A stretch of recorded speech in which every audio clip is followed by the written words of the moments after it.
Hi viewers, ఈరోజు వీడియోలో employee salary స్టేట్మెంట్లో ప్రెజెంట్ డేస్ ఆబ్సెంట్ డేస్ ఇచ్చినప్పుడు ఎలా క్యాలిక్యులేట్ చేయాలి, వాళ్ళు ఎన్ని డేస్ ప్రెజెంట్ అయ్యారు ఎన్ని డేస్ ఆబ్సెంట్ అని ఎలా క్యాలిక్యులేట్ చేయాలి, ఫైనల్ సాలరీ అనేది ఎంత వస్తుంది అనేది ఎలా క్యాలిక్యులేట్ చేయాలనేది ఈ వీడియోలో తెలుసుకుందాము. ఈ వీడియోలోకి వెళ్ళే ముందు కనుక ఈ వీడియోని లైక్ చేయండి. మీరు లైక్ చేయడం వల్ల ఎక్కువ మంది చూసే అవకాశం ఉంటుంది.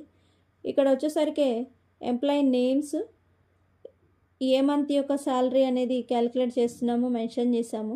ఇక్కడ డే 1 నుంచి 31 డేస్ అనేది తీసుకున్నాము. ప్రజెంట్ డేస్ క్యాలిక్యులేట్ చేయడానికి ప్రజెంట్, ఆబ్సెంట్ డేస్ క్యాలిక్యులేట్ చేయడానికి ఆబ్సెంట్ కాలము, శాలరీ అనేది ఇచ్చేసాం. ఫిక్స్డ్ శాలరీ తీసుకున్నాము, అందరికీ ఒకటే శాలరీ. ఫైనల్ శాలరీ అనేది ఎలా క్యాలిక్యులేట్ చేయాలో దానికి ఒక కాలం అనేది తీసుకుందాము. ఇక్కడ ప్రజెంట్ డేస్ అనేది క్యాలిక్యులేట్ చేయాలి.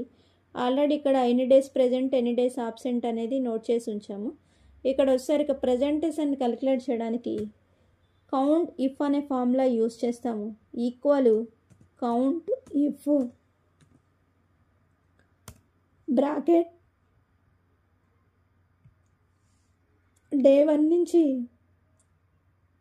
31 దాకా ఈ విధంగా సెలెక్షన్ చేసుకోవాలి. Next comma, present days calculate చేస్తున్నాం కాబట్టి ప్రజెంట్ అనేది మనము కొటేషన్స్లో రాసుకోవాలి. Quotations end, next bracket close, enter. Present days అనేది వచ్చింది. అదేవిధంగా ఆబ్సెంట్ డేస్ కూడా క్యాలిక్యులేట్ చేయాలి. Equal count if bracket day 1 నుంచి ఈ విధంగా సెలెక్షన్ చేసేసి కామా, కొటేషన్స్ యాబ్సెంట్ కాబట్టి A, quotations end, bracket close, enter. ఈ విధంగా ప్రజెంట్ డేస్ ఆబ్సెంట్ డేస్ అనేది క్యాలిక్యులేట్ చేసాము. రిమైనింగ్ ఎంప్లాయీస్ అందరికీ కూడా క్యాలిక్యులేట్ చేయాలంటే ఇవి 2 సెల్స్ని ఈ విధంగా సెలెక్షన్ చేసేసుకొని డబల్ క్లిక్ ఇచ్చేసేయండి. రిమైనింగ్ ఎంప్లాయీస్ అందరికి కూడా వచ్చేసింది.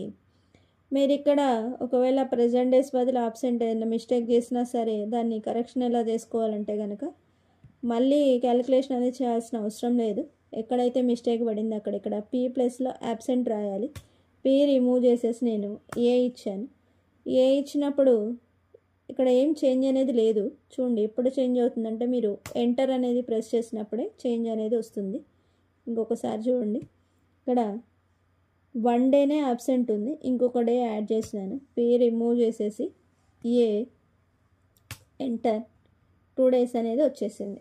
ఈ విధంగా ప్రజెంట్ డేస్ ఆబ్సెంట్ డేస్ అనేది క్యాలిక్యులేట్ చేయడం చూసాము. ఇక్కడ డేస్ అనేది మార్చినా సరే, ఇక్కడ ప్రజెంట్ బదులు ఆబ్సెంట్ డేస్ మార్చినా సరే మీకు ప్రజెంట్ డేస్లో ఆబ్సెంట్ డేస్లో చేంజ్ అనేది వస్తుంది. ఈ విధంగా చేసుకోవచ్చు. నెక్స్ట్ ఇక్కడ ఫిక్స్డ్ శాలరీ అనేది ఉంది. మీరు వేరియబుల్ శాలరీస్ ఇచ్చినా సరే చేసుకోవడం ఇట్లాగే ఉంటుంది.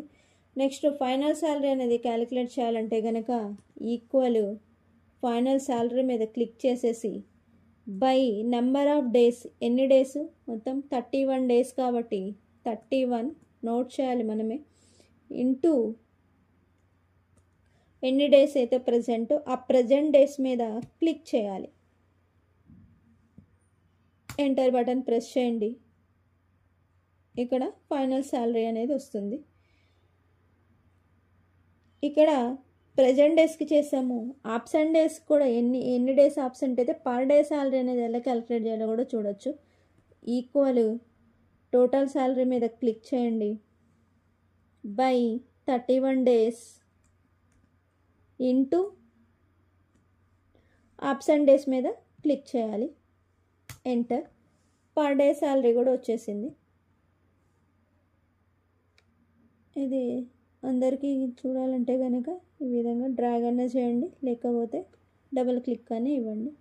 చూడండి ఇక్కడ నెంబర్ ఆఫ్ డేస్ అంటే 0, వీళ్ళు ఆబ్సెంట్ లేదు కాబట్టి వాళ్ళకు ఫుల్ శాలరీ అనేది వచ్చేసింది అనమాట. ఈ విధంగా శాలరీ అనేది ఇచ్చినప్పుడు క్యాలిక్యులేట్ చేయడం ఈ విధంగా ఉంటుంది.